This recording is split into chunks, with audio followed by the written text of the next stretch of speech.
What up? Welcome back to the Dealer Talk Podcast, Season 3, Episode 2. This is your host, Herb Anderson, and thank you so much for tuning in.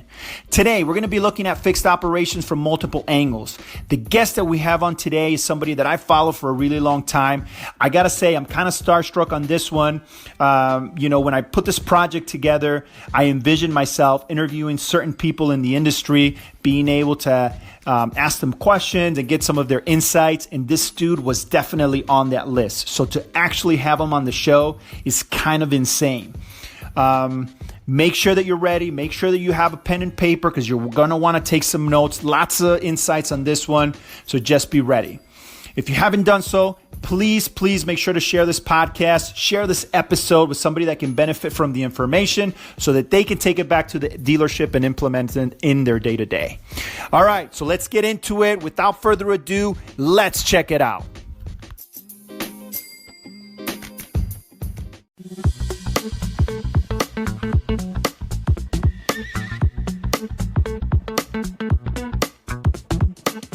Hello, and welcome back to another episode of the Dealer Talk Podcast. This is your host, Herb Anderson, riding solo today. Eric is doing his civic duty, so he's not able to join us. So I just want to give him a quick shout out. Sorry you missed this episode, man.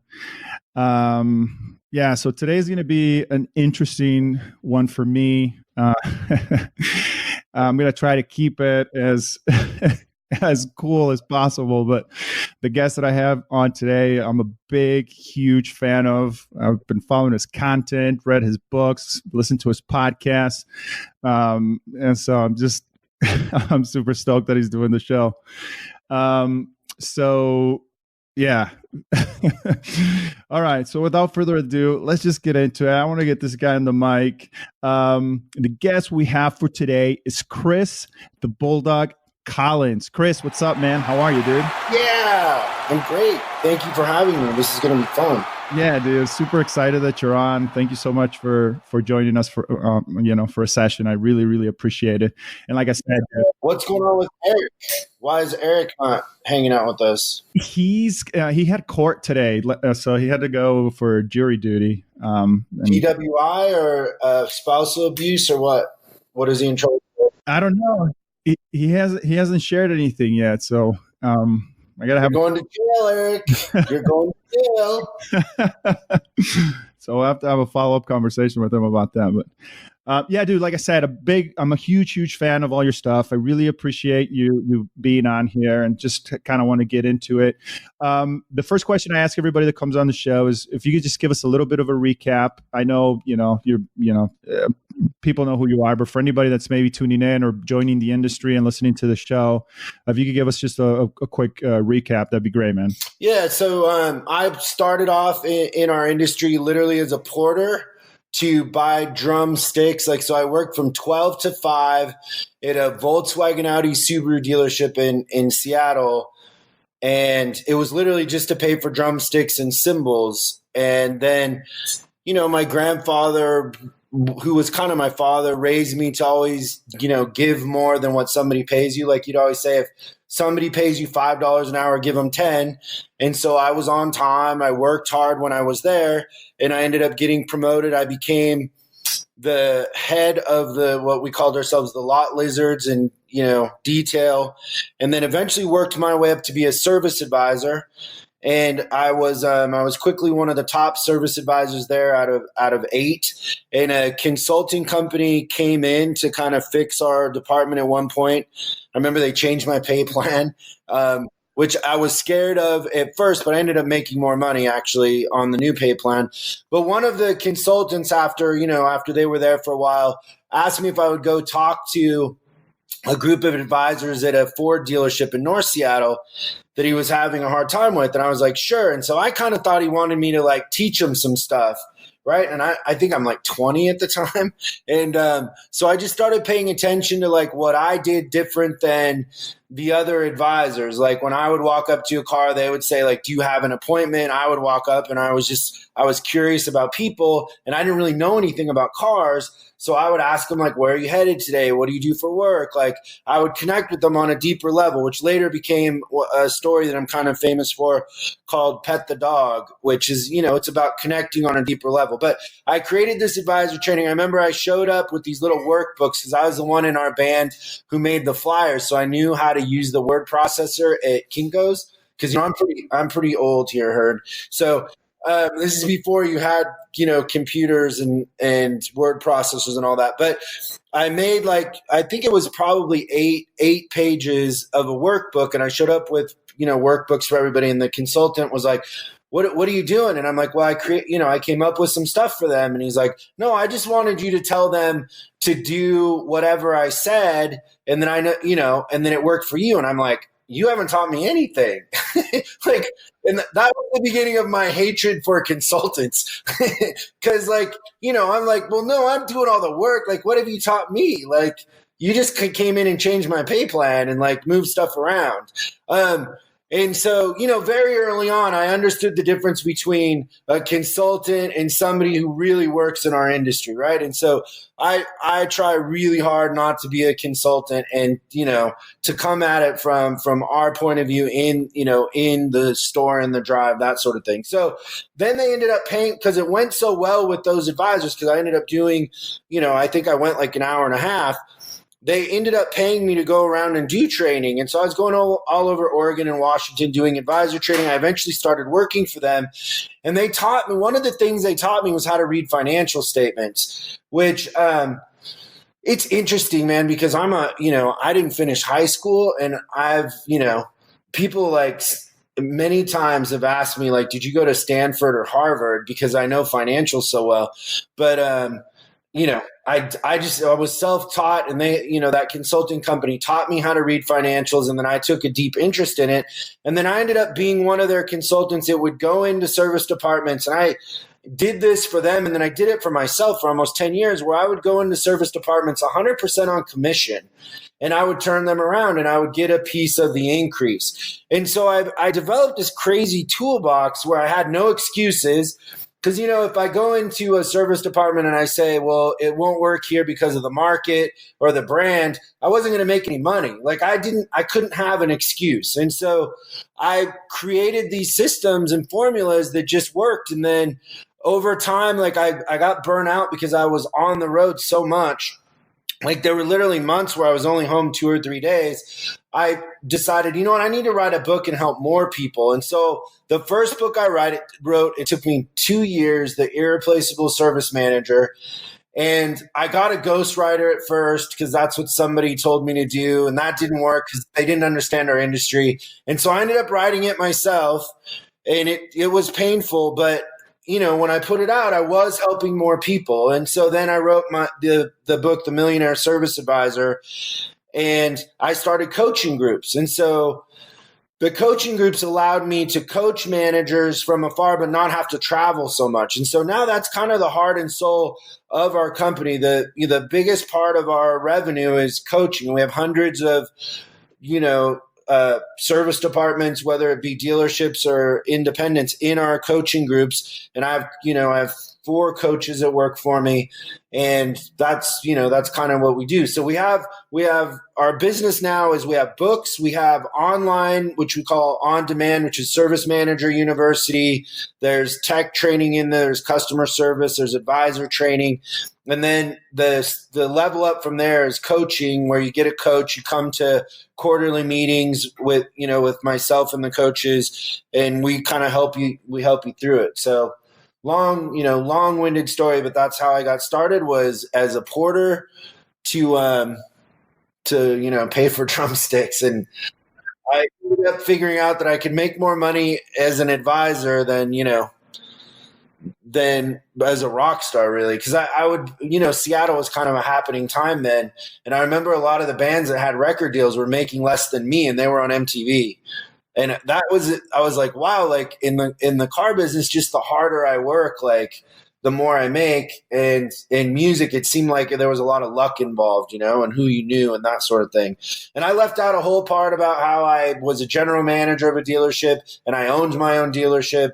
That's all a part of the story too. But yeah, that's it in a nutshell. Yeah, no, I totally relate to that because I was a tire tech and lube technician when I started, and then I became a writer. And I remember I wanted my path to be a technician because I liked the bond. And back in those days, it was a lot more fun. I think HR kind of has killed that at the dealership. But I remember seeing those interactions and wanting to be a part of that. But my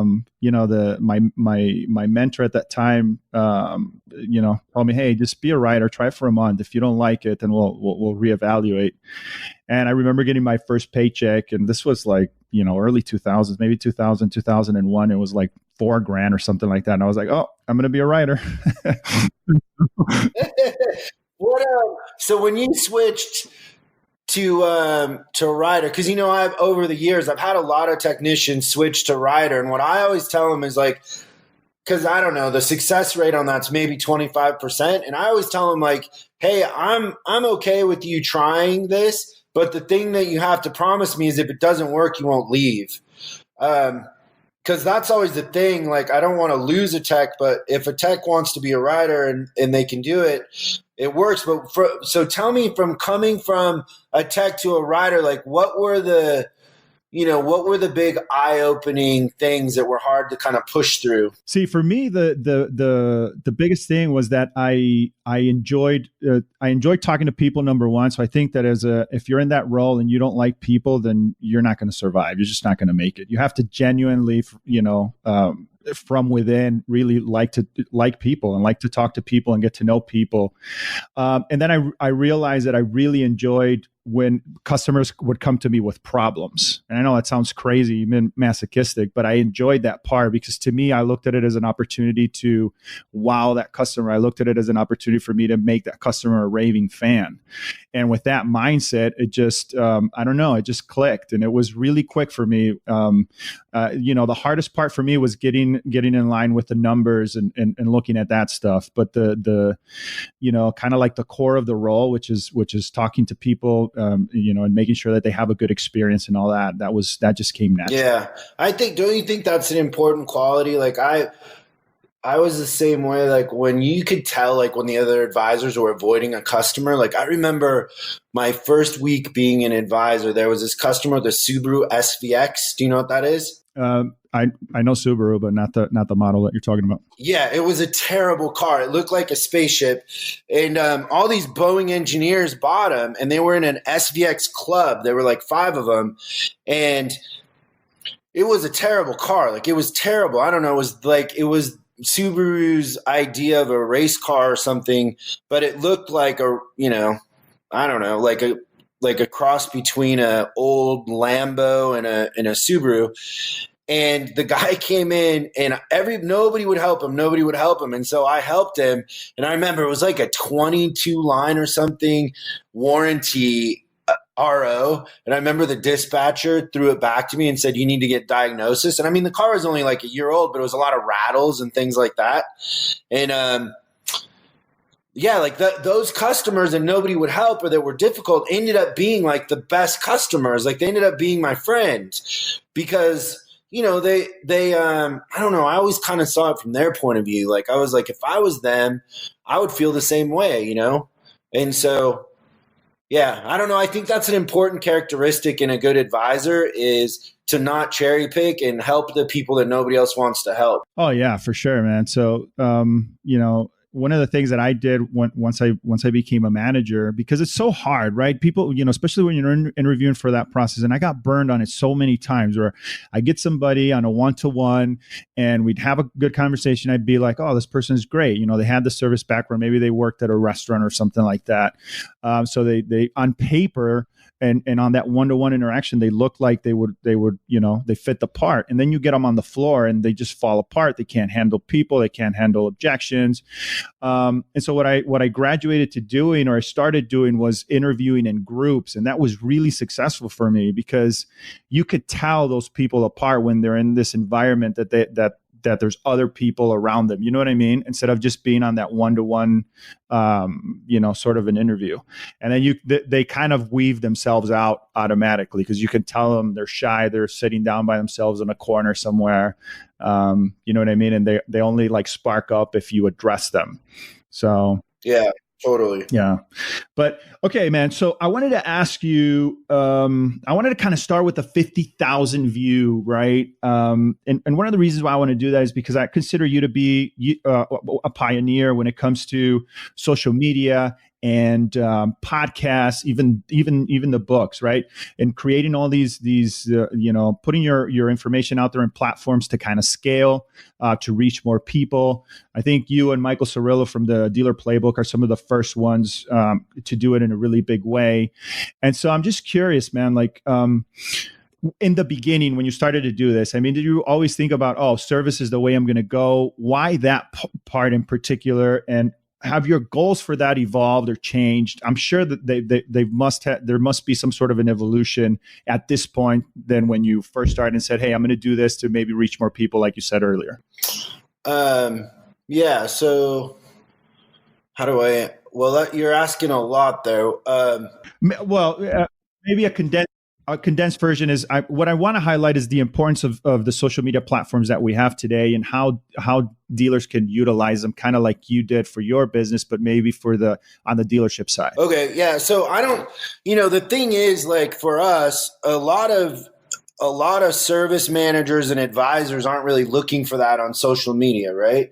So maybe YouTube is probably the best thing. Like I saw last night. I was watching YouTube and for some reason, YouTube served up one of my videos, which is the worst thing for me because the thing I hate most is watching myself. But I noticed one of my videos had 90,000 views. Like, I didn't know that. Like it was like the tips on 5 tips for advisors or something like that. 5 keys to being an advisor, 90,000 views. So I think like for us marketing to the automotive industry, they're not really on social media except for maybe YouTube and a little bit of Facebook, but you're not going to find them on Instagram really, right? I don't think. And so podcast ends up being, I don't know how your downloads are for this podcast, but our downloads for Service Drive Revolution are huge. Like I've been told that we're number 1 in the industry for downloads, and people are like, you should be selling advertising and all that because of the amount of downloads we get. In fact, we have somebody who helps us with the podcast. It does them for big guys that chart, and Service Drive Revolution's charted in the top 200 on iTunes a bunch of times, which is crazy, right? So I think podcasts, because they're driving to work, I think.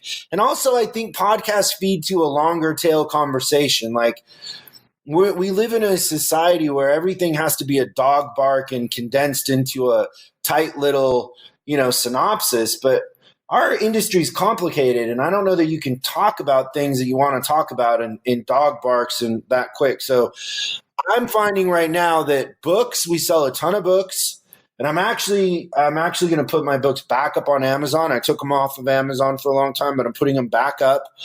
And the podcast ended up being, the best for me. What are you seeing? Do you do good on Instagram and Facebook and all that? Yeah, so we're there. I mean, obviously, we've been doing this for a year, but it's grown significantly from where we started to where we are today, and it's crazy how sudden it happens. You know what I mean? Like I remember maybe the first 6 months we would get maybe 20 or 30 downloads. You know what I mean? And now we're up to 250, 300 per episode, so yeah, man, it's been really crazy. And we take a break. So we do 15 episodes and then we're off for a few months. You know what I mean? Yeah. So, because I don't have intentions of becoming a podcaster. Like that's not really, I really love what I do as far as working with the dealerships and being in the dealerships and working with them directly. The only reason why I thought about doing the podcast was, one, it was a selfish project for me because I would bring people on and learn from their experiences. And it was a way to connect with some really cool people. And all the stuff that I learned doing this, I take with me on the road when I go see dealers. So that's reason number one. And number two, it's an opportunity for me to scale, right? To maybe reach more people than I normally would just by, being on LinkedIn and things like that. And, you can't be in all places at all times. So, plus I was having really good conversations, Chris, with people behind closed doors. And I thought to myself, like, man, and it just kept happening dealership after dealership. These are very intelligent people, very smart people. I wish that there was a way for me to put these out there for everybody to listen to. And so it kind of was I agree with that. Like that's part, I don't know. I get as much out of it just having the conversations, right? I'm sure you feel the same way. So why don't, I guess if that's not your ambition, I was going to say the one thing I think that helps us is that we're a video too. So we film it and put up the videos also on YouTube. And I think we're starting to put the videos up on iTunes. So the videos help because a lot of people watch videos just on their phone, which is crazy to me, but they do it.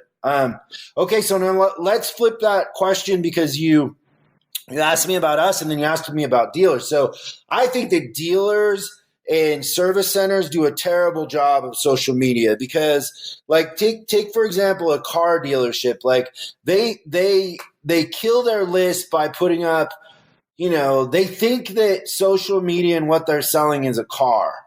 And I don't know if you read the Forbes article that came out a couple days ago, but the average new car dealer loses $750 for every new car they sell. And so anybody can sell the car cheaper, right? The thing that dealers need to do is tell stories. They need to get back to being a part of their community and telling stories. They don't tell stories. They just talk about features and benefits on the cars. They don't connect in a deeper way with their community whatsoever. And that's where they're missing social media. So they spend all this money on social media, but at the end of the day, they're just losing more money. There's nothing special about what they're selling. I always say that in the service drive too. Like you got to understand that the car is a commodity, right? Like anybody can service the car. The difference between us and everybody else is the connection we have with the customers, the relationship that we have with them. And so I don't know anybody in auto that's doing social media the right way. You got to go? Is your wife texting you that you're late for something? No, man, that's what's going on. Is Eric texting you that he needs you to bail him out? He needs to be bailed out. What did they set bail at? $1 million? What did they set it for? That's funny. No, man, that's you're not going to see Eric for 5 years. Yeah, I'm learning, man. I'm getting there. He can get out on good behavior. Tell him. Yeah. So does that make sense about social media and auto? They think it's all about the price of an oil change, and there's always somebody who can do it cheaper. You have to tell stories. You have to get personal. You have to. One of the top shows on TV is the Kardashians, and it's about nothing. It's about drama and stories, right? And so that's the thing, is getting better at telling stories.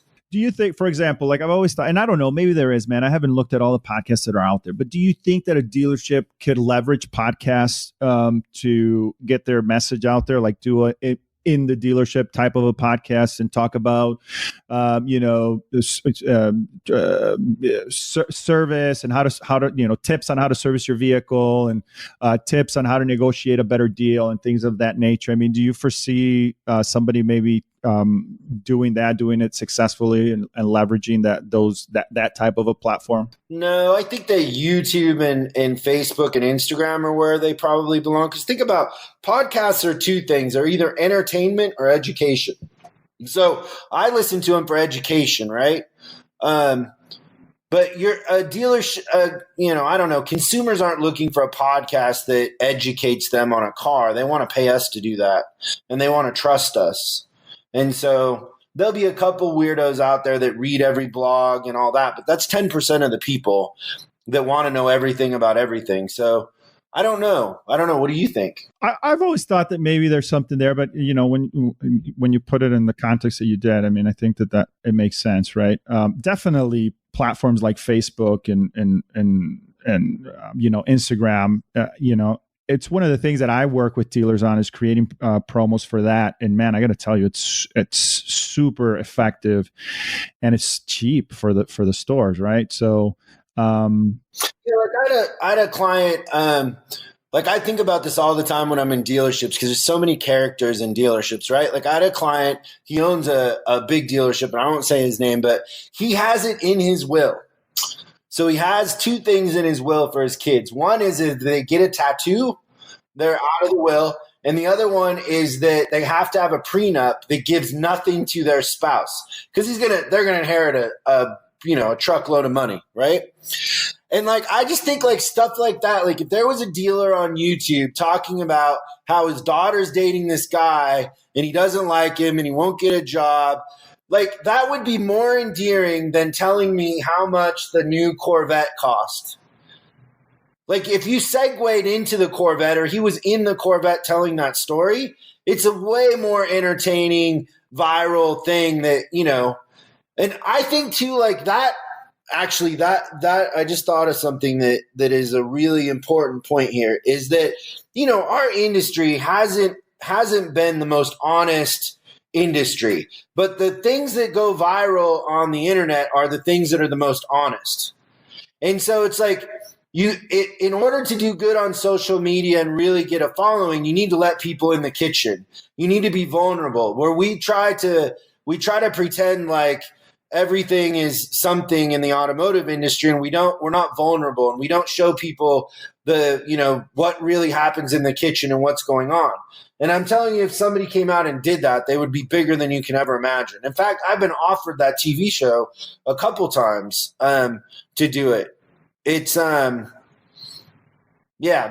would go. People would be endeared to that, to a dad that, think about the demographic of guys buying Corvettes and then how they would relate to a dad whose daughter is dating a guy he doesn't like and talking about his will and tattoos and older guys aren't fans of all the tattoos and piercings and everything that younger kids get. Like it just, it plays into it. And kids understand that kids aren't going to not buy a car there because of that, because their parents are that way. Right. So that's the thing, is being vulnerable and honest and showing people what's really going on. Yeah, I totally agree with that, man. Definitely being willing to put yourself out there. I think that you would sell more cars by talking about the trades that you lost money on. Yeah.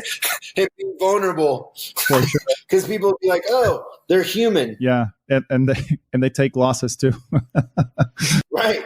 Like it's an art form. It's not science. For sure, man. So, I definitely want to take advantage of you being on the show to get really granular on service, right? Because I think that there's a lot of knowledge there, and for anybody listening in, any decision makers, I want to make sure that we cover a couple things. So, first question I have here is, how do you see, or what do you think about the service role, how it's going to play at the dealership level now? Like I've always thought about it as a long-term success strategy of the dealership, right? And I think that there's a lot of missed opportunities because we don't connect that to the front of the house.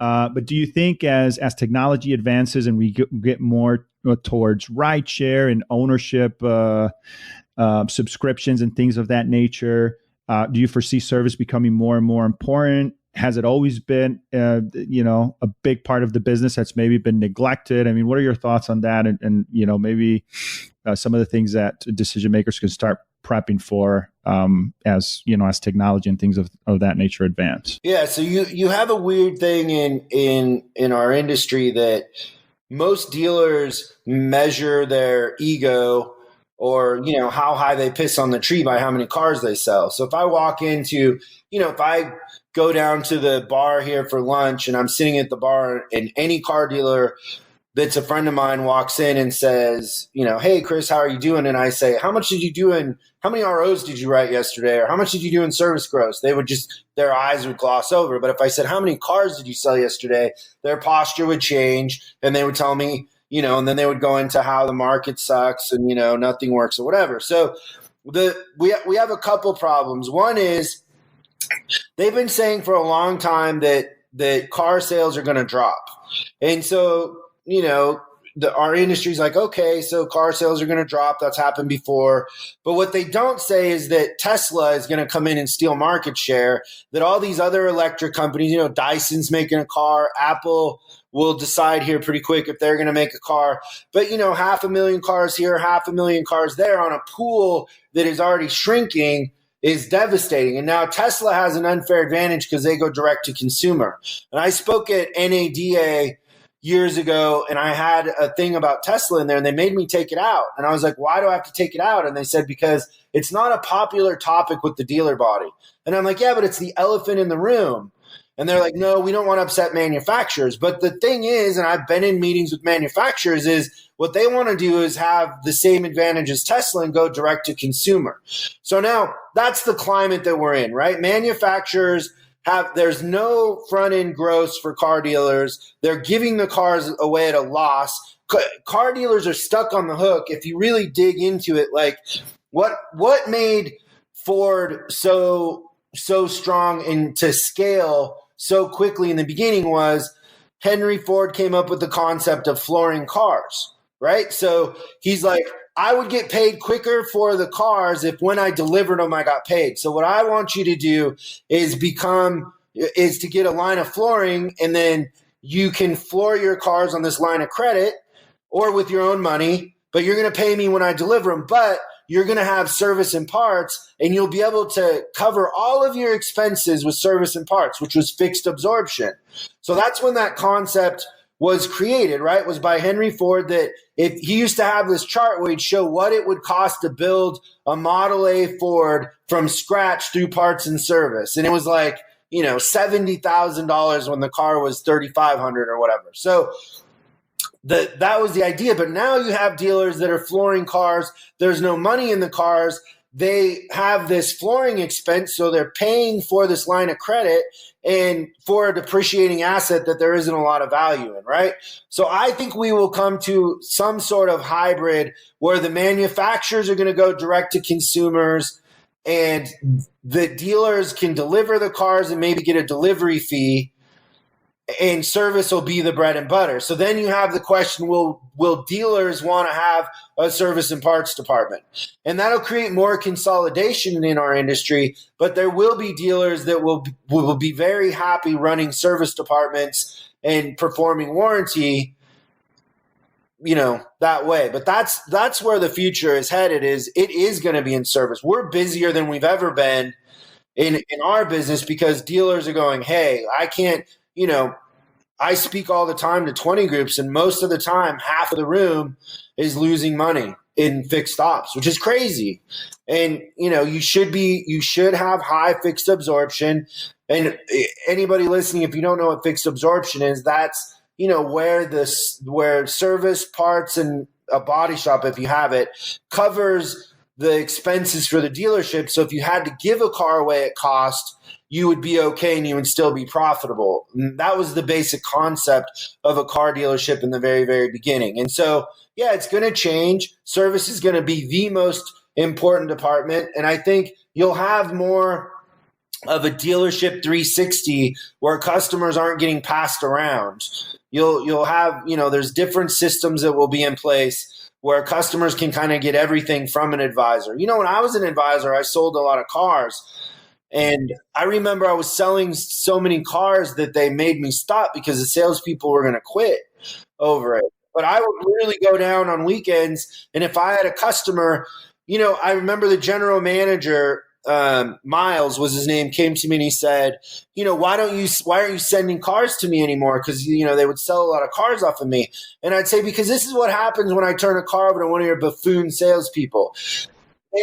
I lose the work in service, and I lose the car sale because they go somewhere else, and I just lost a customer. And so let me sell the car, and I'll keep the customer. You'll get the car deal, and I'll get them back in service. Because I don't know, even then, I thought long term, I thought this is my customer base. They're my customers. That's how I thought. And so, and then I think I sold 3 cars in a month. And then they were like, no, you can't do that anymore because their top salesperson maybe had 8 cars the month before or whatever. So I was convinced I could be salesman of the month. So, and I've had clients like Galp and Ford, they have salespeople in the drive that sell 20 plus cars a month. And so sales is going to move more towards the service department, and it's going to be more about experiences and relationships than it is order taking in the end. But the question is, and I don't know if you agree, but the question is, will the dealer, each individual dealer, want to be a service guy? Because they measure their ego off of car sales. Yeah, no, I definitely want to explore that. But you said something that you talked about fixed absorption, and I kind of have a revolving theory in that, and I wanted to get your take on that before bringing this, talking a little bit more about that last question you're posing. But so fixed absorption, totally agree. But I also think that we need to look at units in operation as a measure, right? So it's not so much what the dealership, what the service department produces, but what does it produce in relationship to how many units are out there that were sold by the dealer that are brand owners. And the reason I say that is because one of the things that I see constantly is I see a lot of brand owners in the backyard of a specific dealership that have never serviced a car at that store. Right. So they bought the car there, but then that's it. They never went in there. And even brands like Toyota that have a 2-year free maintenance plan, like oil, basic maintenance plan.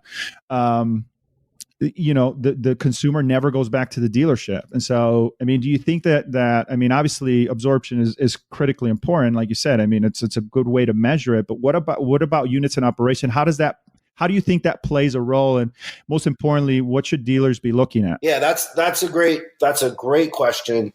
And so there's kind of two parts to that. Is what's the most expensive customer for you to get? The one that you have already, or the one that's in your market that you don't have? The one that you have already, right? It's cheaper to keep the customers that you have than it is to go and acquire new ones. Okay, so we're saying the same thing, but the question I asked was, what's the most expensive one to get? So the most expensive one to get is the one you don't have. Right. Exactly. Yes. And so there's it's proven, and I've proven it over and over again. Like a lot of manufacturers, Nissan was the first one to do it, but a lot of manufacturers have gone to retention as a measurement of CSI. So they'll have a blend. But one thing early on with Nissan, and it's a ton of money that they give back to the service department, is your retention. And so we went to work on it, and we knew the stats that if you give them a couple free oil changes, they'll come, and if you make the appointment for them, they'll, you have a better chance and all that. And so, that those bonuses are easy to hit if you have those systems in place. And it's basically give them the oil changes for free. You can pack it into the cost of the new car, or service can eat it, but you're going to get them back. If they come in twice, they're more likely to stay with you. So one doesn't work as well as 2 free oil changes. And then, having a list every month of the cars that we sold 7 months ago that are due for an oil change, calling them and getting them in, because people are busy. They know they need an oil change. They procrastinate and they just go somewhere else. And so you want to tell them, like, hey, you got a free one here. How can we get you in? So that's a part of it. And that, is proven to work. And then, I have dealer groups that do free oil changes. And when I go into those dealer groups, most of the time the service manager like, oh, these free oil changes are killing me. And I'm like, you're looking at it wrong. Like, you guys are geniuses to do it because you have high retention and people are coming in. You're just not converting them. So your systems don't convert. But then now let's go back to the beginning is, how can you afford to get the clients that you don't have that are going to cost you $100, $200 to get in, because you're going to do direct mail, you're going to chase them, you're going to give them an offer. How can you afford to light $100 or $200 on fire if you're not really profitable? You can't. And so you have to be profitable to compete in today's market. You can't be a business that's not profitable and be aggressive in the market to get customers. And so what it comes down to in the end, and a lot of what our Service Manager University is about, is what do you make in profit for every hour you sell? And so that's the key. Like, you got to keep your expenses low. You have to have an effective labor rate and a work mix that creates a profit, because if you're not profitable, you can't be competitive in the market. And I always say, like, in a service department that I've fixed or with managers that I've mentored, like if we lit $50 on fire and we gave it to Tommy, our advisor, we know that Tommy's going to convert 50 of those into customers that are going to stay here. And so it's about petting the dog. It's about connecting with them, but you have to have the profit before you can afford to get them in.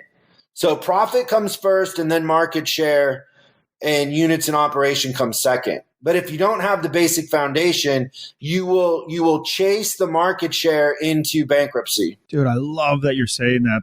That's key, man. I can't tell you how many times I do a discovery meeting with a potential client, and I find out that they're spending all this money on marketing to get people in their drive, and it costs them money to have that person there. It's actually costing them money.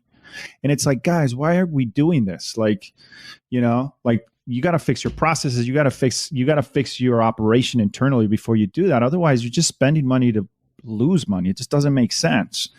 So, man, that's so great that you touched on that. Yeah, like I talked to a dealer yesterday, so I did like a financial analysis for them, and so their effective labor rate was somewhere around $75. They're losing $20,000 a month or whatever. I took their effective labor rate and I divided it into their total sales, and I came up with the effective labor rate of 75, and then I added their loss into their gross and then divided it by how many hours I'd calculated they'd done, and their break even was $92. So they're selling an hour of labor for 75 and their break even is 92, and they're chasing more. I've had it so many times in Toyota stores where the more customers they write, the more money they lose, because they don't have a basic understanding of pricing strategies and how to sell the work that has the higher effective labor rate. Their systems don't support it. And it's not service managers' fault. Like, our industry has failed the service managers in the aspect that they get less training than somebody running a 7-Eleven. And you think about, you got pricing strategies, you got leadership, you have, you're in the retail business, you're touching more customers than any other department, and the service managers never trained, never taught anything. And most of the training is tribal knowledge that's handed down from the buffoon they worked for before. And it's like, oh, well, we do it that way because that's how we've always done it while we're losing money. And it's just a definition of insanity. But our industry lets them down. And I'm getting more and more dealers calling and saying, hey, train my guy. Like, the one thing too that happens all the time is a dealer will call us and be like, I need help. My service department's losing money, but I want to get a new manager. And I'm always like, send me the manager you have. I bet you I can train. Like, knowledge is power. Once they start to understand how to price things, how to create an outcome, how profitability works and how to read the financial, most service managers are unstoppable. It's the thing is they're like the dog that just keeps getting kicked. Like, you're not sharing the numbers with them. Dealers say like, oh, just get me more gross. Just get me more gross. But unless they know what their expenses are and they understand the financial, they'll spend their way into more gross. So they'll chase customers at a loss. They'll spend money on marketing and they're not making any money in the end. And their expenses go up and their gross goes up a little bit. But the last few 20 groups that I've spoken to in the composites, their gross for the year is up 5% and their expenses are up 15%. And so it does, knowledge is power. Unless you're training and investing in your service manager and your advisors, I don't know how you would expect a different outcome. It's nuts. Our industry has failed service managers on a catastrophic scale that they don't have, they don't have a university they can go to. And, I don't know, NADA, I have a client that's going to the NADA Academy. And that stuff's from 20 years ago. Our industry is changing so fast. I forget her name, but the CEO of GM just in an interview said that the industry's changed more in the last year than it's changed in the history of the industry. Like, it's changing. And to be training, I got a book that Ford wrote in the 30s, I think, that tells you how to do a walk around and how to dispatch work and all that. Like, it's exactly the same as what most dealerships are doing in their service department. And you think like in 60 years, like the systems haven't changed? It's crazy. See, now you're getting me started. I'm yelling. But I'm passionate about this. It drives me crazy because there's so many good people in our industry and they don't get trained. And they're held accountable for a result that they don't know how to get. I mean, they get more coaching in junior high football. I agree with you on that, man, for sure. And that actually brings into the question that we talked about earlier, like of the future of the industry and where we left off. And I kind of wanted to bring that back. I know we're getting to the end here, so I want to make sure that we cover this. And then I have one more question to ask you, and then we'll wrap it up. But so. You've written 3 books. One of the books that you wrote is one of my favorite books. It's called the Millionaire Service Advisor. And I wish that when I was starting out, I had that sort of a resource. So for any decision makers out there, if you haven't checked this out, make sure to get that. I always promote that book with my dealers and make sure that they get it for their advisors. But you talk about principles there, right? A lot of different things that you did in the beginning that allowed you to become top dog, right? Between advisors. My question on that, and kind of to tie it all back together, is: do you think that we don't offer enough training for the service advisor? Or better yet, do we not look at the service advisor like a salesperson? Because you said it, man, like the service advisor has a better relationship with the customer than the person that sold them the car. They see that person more often. They probably know the name of their pets, the name of their children. That bond, that relationship is so much stronger. Are we missing out opportunities to become just more effective overall by not tapping into that and not providing that training for the advisors and really look at them like a salesperson and not a customer service rep? Yeah, so I know Jeff Cowan, and God bless him, he's a great guy, but he's gone around saying that service advisors are salespeople, and that just has never resonated with me, because to me, service advisors are customer collectors. If you want to know what a salesperson is, go sell cars for a week. Start off the month at 0 and try to sell a car. It's a way harder thing. In service, the customers come to us. Service advisors aren't doing anything to network or get customers, right? We open the doors, they come in, and they go out in the drive and they ride them up. And most of the stuff that customers need in service, they need, right? If customers decline brakes on their car, it's not because we weren't good salespeople. It's because they didn't trust or like us, or most of the time, we didn't call them until it was 3:00 and they're already on their way to pick up the car. Or we told them, heaven forbid, but we told them at the cashier, by the way, you need brakes. I'll go into dealerships all the time and call on declines. And I'll ask a customer, like, hey, you were in here and you needed brakes. And the advisors will say it's price. And I've yet to get price on brakes. Most of the time it's, they told me when I got there. I was already there to pick it up and they told me I needed brakes. And so selling in service is easy. Customers don't pull the car. When we pull the car up at the end of the day, we could have replaced the transmission, and the customer isn't like, hey, show me my new transmission, right?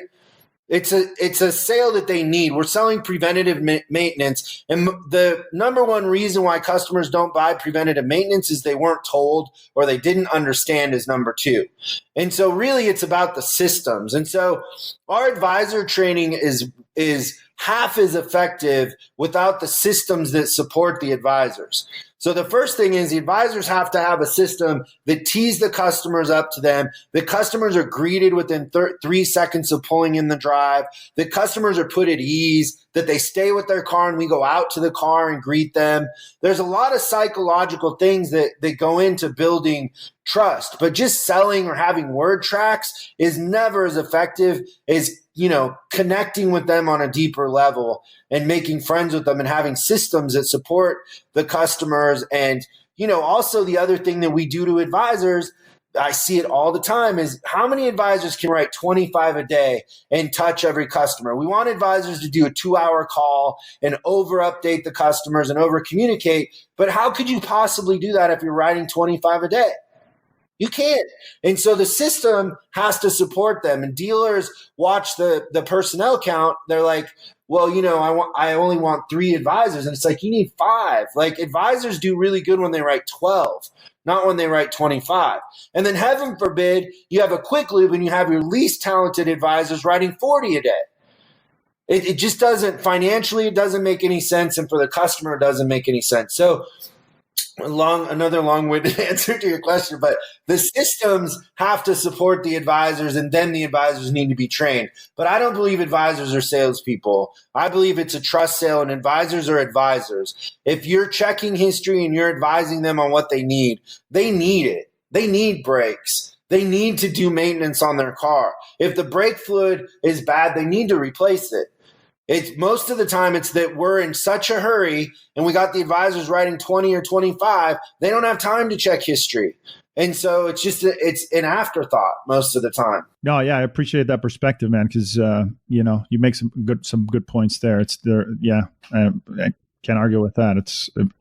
I know the thing that advisors or salespeople is popular, and I get why it makes sense, but at the heart of it, I never thought of myself as a salesperson when I was an advisor, but maybe too, that's because I'm an introvert. I'm not, I'm a little more introverted, and I'm not that, outgoing salesperson. Like, with introverts, I take in knowledge and process it, and that's the fun for me. I don't always have like a quick response, or, I'm not always quick on my feet that way. But I do appreciate the positive stuff about that book. That my soul went into that book, The Millionaire Service Advisor. I love it, man. I've read it like 4 or 5 times. I really love. You know what? I want to highlight this one, because this one really this is one that really it just hit deep. And you were talking about CSI, and you talked about how you set up CSI. So for any decision makers out there, I'm totally paraphrasing, but I got, you're here, so if I say it wrong, correct me. But you one of the things that you talked about there, and you said it makes no sense for us to tell the customer how we're graded when they're picking up the car, right? Because now they're pissed if they had a bad experience, and they're waiting for the survey to kill us on it. What you want to do is, when at the write-up, you want to tell the customer in advance, hey, Mr. Customer, just so that you know, today during this process, the way that I'm going to get graded is via a survey that you're going to get. If at any point in time I'm not meeting your expectations, so that when you give that survey, you can give me a 10, please let me know. And I just love that, dude. Like I said, I wish I would have had this book when I was writing service, because to me, that in itself is worth buying the book and really implementing and understanding that concept. Yeah, customers hate you. It's like they come in, you kind of did an okay job, and then at the end, you're begging them for this survey, and it's just it's super awkward. So yeah, when I wrote for a Cadillac Oldsmobile dealership, and back then the surveys came in by paper, right? And so you would get it'd take 90 days to get one, and if you got a bad one, it killed you. And so we were really trying to fix our CSI, and we needed a count. And so that's how we figured it out. And what we teach advisors today, we call it committing, but 2 things happen when you commit. Is one, the advisor feels like, or the customer feels like they're in control, and the advisor has committed to something and they have to up their game. So it would be like, hey, Herd, when we're all done here today, Honda's going to reach out to you and ask you about your experience. I'm committing to you that not only are you going to want to answer the survey, but you're going to give me a perfect score. If for any reason, Mr. Anderson, you're not comfortable with that, please let me know, because I want to fix it. I want you to be my customer for a long time, and I want to take care of you. And so, now the customer's in control, right? Like, you feel like, oh, okay, well, earn it from me. Cool. This is a mutual thing. And I'm plugging in a little NLP there, right? Because I'm saying, like, not only are they going to want to answer the survey, because they don't want to answer the survey. Nobody does. Everybody hates answering surveys, and they're over-surveyed in our industry. So that NLP works too, but the idea is you got to get the count up. So committing, and then the rest of the day, like if you said that to every customer, you're going to call them in 2 hours, you're going to over deliver, and then you just remind them at the end, hey, don't forget, you're going to get that survey. And remember, you love me. Yeah, man. I love that, man. I've told, every single one of my accounts about that process, and every time I recommend your book, and I'm glad that we were able to get this on the air as well, so that whoever's listening in can take that nugget. All right, man. So we are way over. I have one last question that I ask everybody that comes on the show. Before we go, I really wanted to give you a minute to just talk about what it is that you do. I know you got books, you got podcasts, you're all over the place, content creator. But more specifically, I want to put shine the spotlight, if we could, on your coaching and your training, because, dude, I got to tell you, I don't have a dealership, but I signed up to the $99 a month deal just for myself, just because I really wanted to see what you had to offer, and I could recommend that. I've had several of my clients, sign up to your programs. I think that there's a lot of good stuff there. I can only imagine what one of those quarterly sessions or mastermind sessions with you and your team looks like. But is there a place, where can people go to get some more information on this? Can you give like a 50,000 view on what you focus on during those sessions and kind of like the value that they can get out of it? Yeah, no, and thank you. So the website is chriscollinsinc.com, or you can just email info@chriscollinsinc. So it's chriscollinsinc.com. So info at. And so you'll actually, maybe this will be a tool for you, but we're changing up our services here coming up. So we just had our annual Top Dog event, and I announced that I'm giving away I bought a new Jeep Gladiator. Have you seen those? The truck? No, not yet. So I bought one. I paid cash for it, and I'm going to give it away to for the manager that takes our training and gets the best results. Half of the contest is your numbers. The other half is your journey, right? Did you get outside of your comfort zone? We're calling the contest you versus you. So what did you get? What things did you do and get out of your comfort zone? Stop saying it won't work here, my market, my dealer. Like, you control things in your department. You control the advisors, the customer experience, the accountability, the systems. How can you change those to create a better outcome? So now, historically, we've only done it for coaching clients, but I'm going to do it for on-demand clients, and I'm going to move my on-demand. So right now we sell on-demand for $500, and that's the Service Manager University, the advisor training, the Pet the Dog customer service, the tech. We're adding BDC and telephone training here coming up. We're going to sell all that for $250 a month, and you're going to qualify for the contest. So that's something that's coming here pretty quick, which I'm excited about. But I want to touch as many people and help our industry as much as I can, and that's kind of my way to do it. So we're going to sell right now. The thing you're buying is just advisor essentials, but in the other advisor training, there's tons of other stuff. So for $250 a month, a dealership can train everybody in their service department and get results, learn pricing strategies, learn how to be effective. So yeah, that's what's coming. I'm kind of excited about that. And I'm excited about giving my Jeep away. I'm going to trick it out. I'm going to drive it for a year, and I'll put it in the marketing when I jack it up. I'm going to wrap it with vinyl. I'm going to do it like that Lambo orange, that like flat orange. I'm going to get some cool wheels. I might go to SEMA with it. We'll see. But yeah, you can win my Jeep truck. That's the contest, the Service Manager Challenge, you versus you.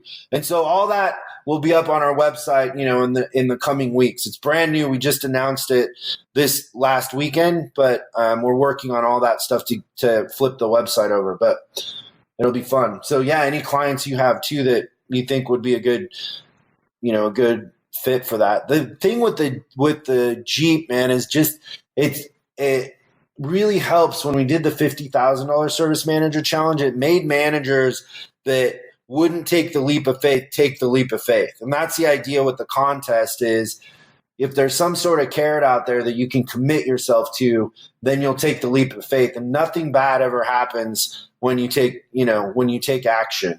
Even if it doesn't work perfectly, you're going to learn things. You're only going to get better. And so that's I'm spending all the money on the Jeep to give it away to try to get more managers to take a leap of faith and fix their departments, get high fixed absorption, be the dominant, dealership in their market. that's the idea. Right on, man. So we're going to put all this information in the show notes too. So make sure to check that out so you can get in touch with, get some more information on all of that. So we're almost at an hour and you wanted to go 30 minutes. I know. See, I told you I talk.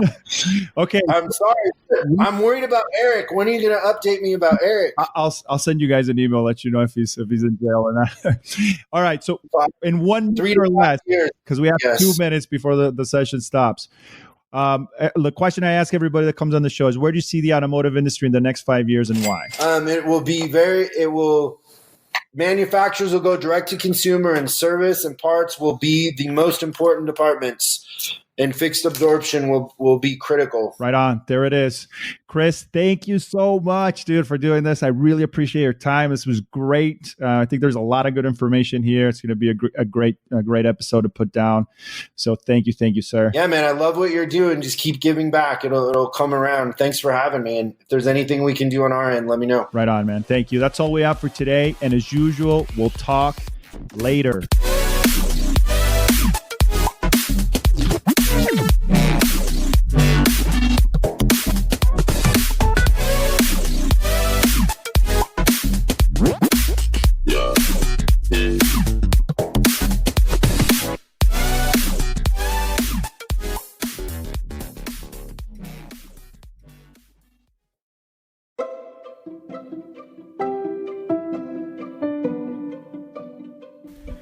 You made it all the way to the end. Congratulations. Thank you so much for tuning in. We truly, truly appreciate it.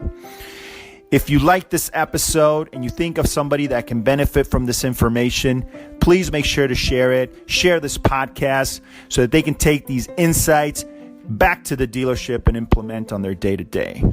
Thank you so much. And as usual, we'll talk later.